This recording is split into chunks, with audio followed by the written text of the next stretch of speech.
In the United States, in the Western culture, a lot of the times the kids are nurtured, they're encouraged, but they don't really experience much setbacks. And so I feel like the setbacks I have experienced has actually taught me to be resilient. If you fail, that's okay. It's not about how you fail, it's about how you actually get back up. This is Built, a new podcast series where you'll meet the people behind some of the biggest transactions and investments in commercial real estate and hear how they got to where they are today. I'm your host, Brian Mon, Chief Marketing Officer with Fidelity National Financial. And those of us in this business, well, we know the buildings, but how many of us know the stories of the people behind those structures? In this final episode of our first season, we're talking to Chen. Chris is Associate General Counsel at Prologis, a massive player in the warehouse space. This kind of real estate was already growing before the pandemic, but now it can't be built fast enough. All those goods we're ordering online have to be stored somewhere before they get shipped, and Prologis has warehouses all over the country and the world. It's a built environment that plays a huge part in our lives, even if most of us don't think about it. I couldn't wait to talk to Chris and find out more.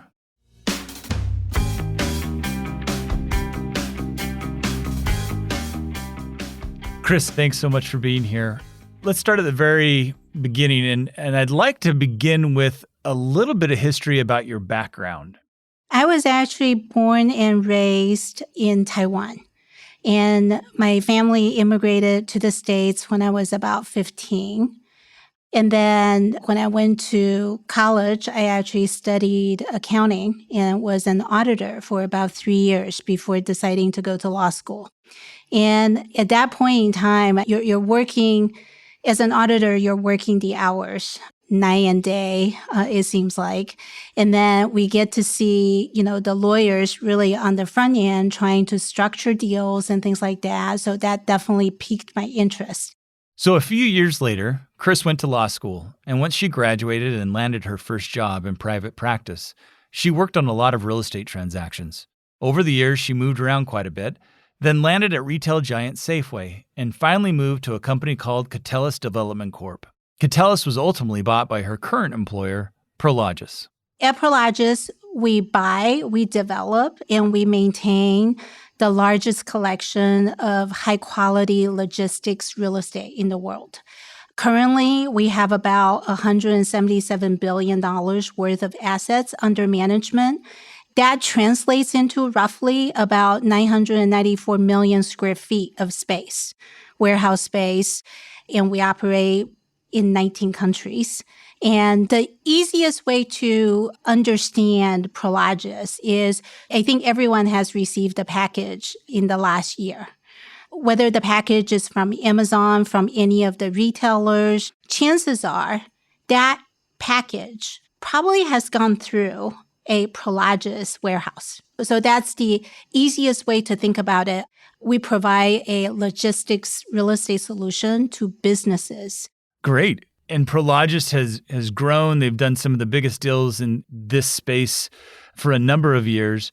But what does your day-to-day look like? In general, I oversee an in-house legal teams that supports the real estate business in the United States, Canada, China, and Singapore.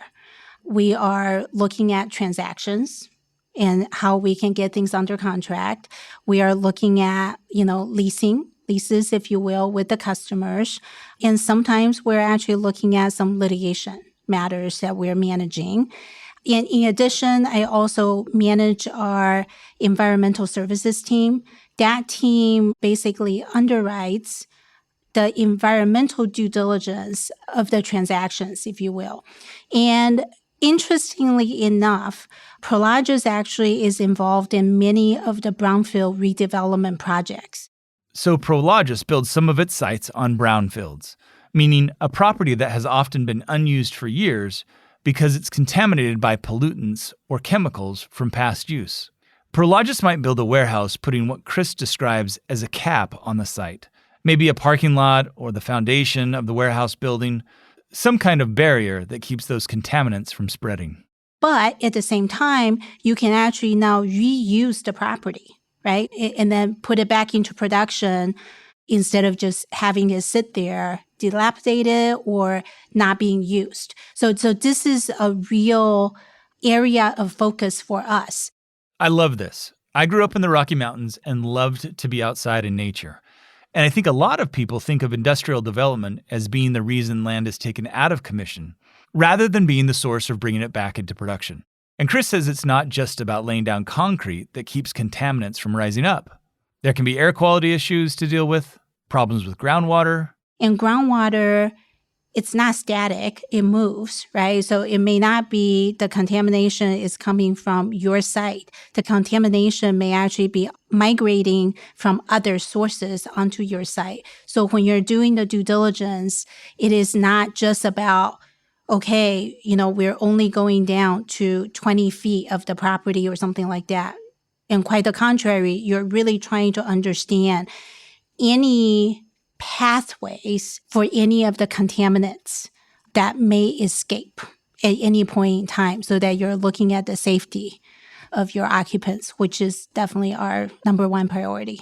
Wow, fascinating and so timely because of everything that we're learning more and more about our environment and the need to keep it, like you said, not only productive, but healthy for all the participants around us, right? So let me talk a little bit about that other side of your work. What's that like to kind of manage a global team, especially considering all the different types of regulations and deals that you have to deal with? I think the most important thing, as with anything, is having a great team that you can rely on. It is impossible for me to understand all of the laws in Singapore or in China. So I definitely rely on our team on the ground in China to be informing me of risks, of issues. And in terms of my own management style, I've evolved from micromanaging. And I think the micromanaging comes from a desire for the team to succeed. But in that, I actually overlooked the importance of letting the team or the individual team members flourish, right? So my team actually was courageous enough to actually raise their hand, say something, allowing me the opportunity. And it was a very humbling experience, but allowing me the opportunity to actually work with the team to get to a place where I still care. And I care very much about the team's success and individual success as well. But I now just care differently. And by sitting back, letting the team actually showcase their talents, I think we have a much stronger platform in terms of what it is that we are able to deliver to our customers. Well, I'm curious, what did they say? How did they bring it up to you? They said, Chris, we appreciate you, but this is a little suffocating. So we need you to back off. And I think that took tremendous courage, right? In terms of where they are. And I think they didn't want to hurt my feelings in all of this. But by having the courage to say something, it allowed me the opportunity to adjust, right? And I think as any relationships, ultimately it comes down to communications and the willingness to listen. Chris says her communication skills were honed early on, in the years after she arrived in the U.S. as a teenager. She says the experience of being an immigrant was tough in some ways, but ultimately it's shaped both her and her career for the better. When I first came to the States, I actually encountered many setbacks. At the time, really didn't speak English. I think I can recite the alphabet and then maybe a few vocabularies, but that's probably it at the end of the day. And I think in the United States, in the Western culture, opportunities are plentiful. And if you see how a lot of the times the kids are nurtured, they're encouraged, but they don't really experience much setbacks. People are always being told how great they are, how smart they are, and things like that. And so I feel like the setbacks I have experienced has actually taught me to be resilient.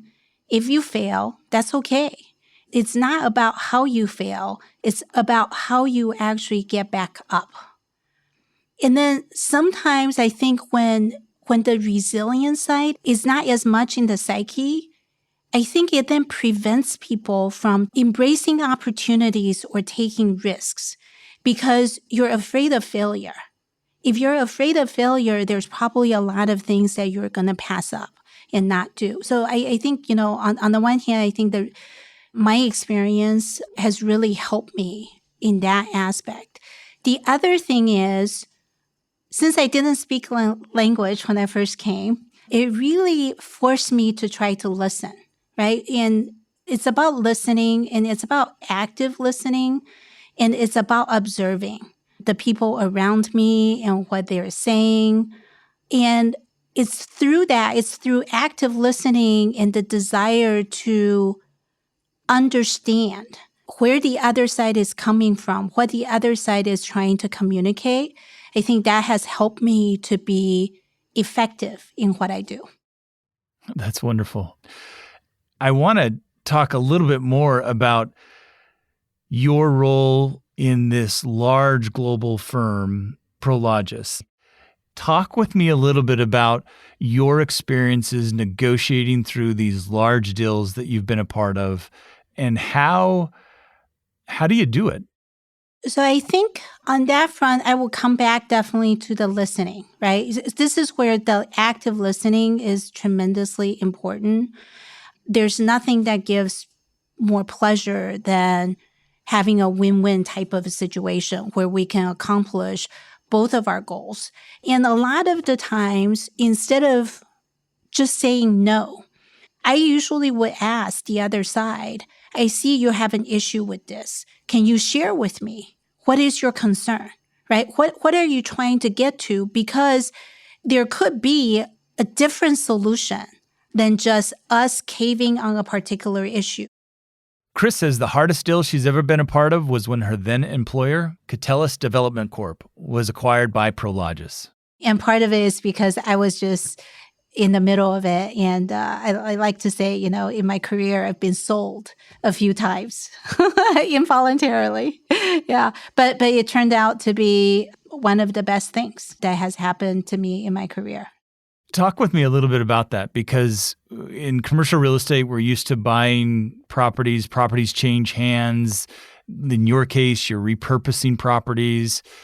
But when you buy an organization and you go through that process, you're not only buying the physical assets of the land or the buildings, you're buying the team. And you've gone through that. So in my career, that has happened twice. One is when Prologis acquired Catellus, and then the other time was in 2011 when Prologis and A&B actually had a merger. And to me, what was fascinating through it all, and you've touched on it, it's the emotional element to the deal. She says when one company merges with another, employees often feel insecure, worried, and resentful. People at one company have done things their way. Staff at the other organization have their own systems and habits. So when you're confronted with differences, people are very resistant and people become very defensive because somehow by embracing the other side, it may be translated into, in their minds, hey, I've been doing things wrong or I've been doing things subpar. And to the extent something is done differently, there may be a lot of learnings there. There may be a lot of tools that's not otherwise available to you, right, in your current environment. So just because someone else does something differently, it doesn't mean I'm doing things wrong.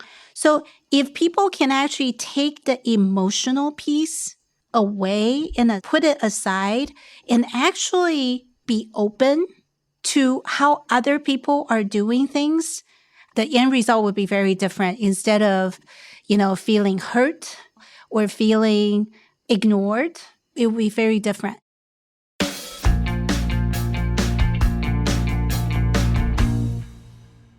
If you could give advice to someone that is growing, maybe at the beginning of their commercial real estate career, whether it's in law or whether it's in the business side of things? What advice might you have for that individual? So I would say it would be two things. One is they need to understand what is their brand, right? At any point in time, do you know how you're being perceived by others?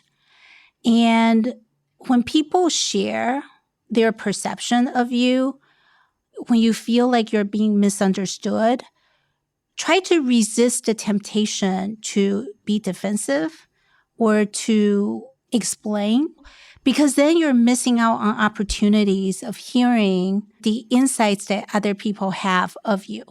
Now, just because people perceive you a certain way, it doesn't make it so, right? But I think it's important to understand how you're being perceived so that you can decide if that's how you want to be perceived. And be grateful when people are willing to go out of their comfort zone and tell you something that may be uncomfortable to you and frankly to them, right? I think that there's a real investment in the relationship when people are actually sharing something that's out of the comfort zone. She says the other thing is something someone told her 20 years ago. Remember that your biggest strength is also your biggest weakness. What made you successful in one situation may be actually detrimental in another situation. It's all circumstance dependent. And I think when someone said that to me, it was about the critique was, Chris, your biggest strength was you work really hard, right? Your biggest weakness is also you work too hard. And I remember hearing it, it's like, I mean, this doesn't make any sense at all, right? But then afterwards, I had the time to reflect and I realized, working really, really hard is great. And it got me to be successful or effective in what I was doing in a certain project, in a certain job. But for the next level of work that I'm doing, what you want to then be perceived as, hey, you're strategic, you're pragmatic, right? And not just about, hey, so-and-so works really hard. So that took a while for me to reflect upon. And I wish I had known it, at the beginning of my career. That is great advice. And honestly, something that all of us in any part of our lives could really benefit from. I think that we get a little bit struck by our strengths and want to make them maybe more prominent than we need to have them be, and they can kind of get in our way. Last question for you. Obviously, Prologis, huge in industrial real estate, logistics real estate. What's next? So it's interesting that you asked the question. Actually, at Prologis, we are very focused on, I would say, not just logistics real estate. We are actually focused on the logistics solution as a package for our customers.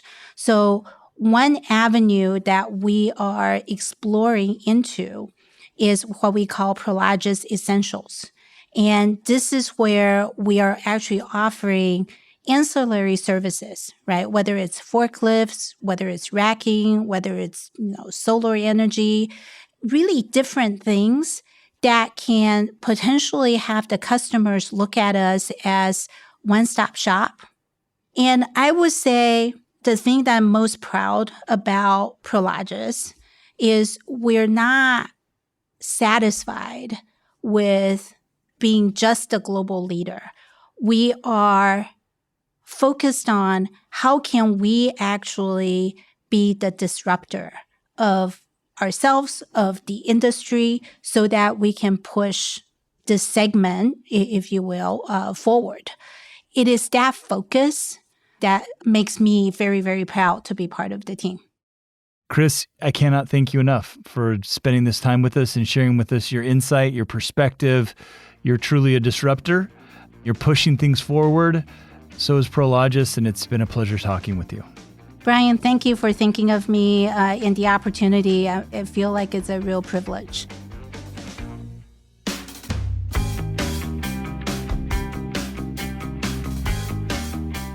Thanks for listening to this last episode in Season 1 of Built. We'll be back in the spring with another season. What I love about this first season is it's taught me that no matter how much you think you know about what you see, there is more to the story than you could ever imagine. It's been so amazing to meet and talk to the people behind some of the largest real estate transactions in the U.S. I feel honored to have met the women and men behind the curtain, if you will, of commercial real estate. As ever, we'd love to hear from you. We want to know what you think of the show. You can email us at built@fnf.com. Built is a co-production of Fidelity National Financial and PRX Productions. From FNF, our project is run by Annie Bartolus.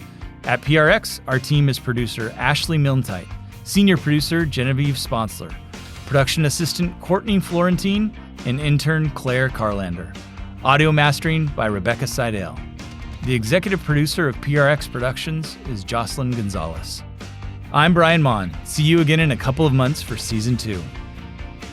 Every story is unique, every property is individual, but we're all part of this built world.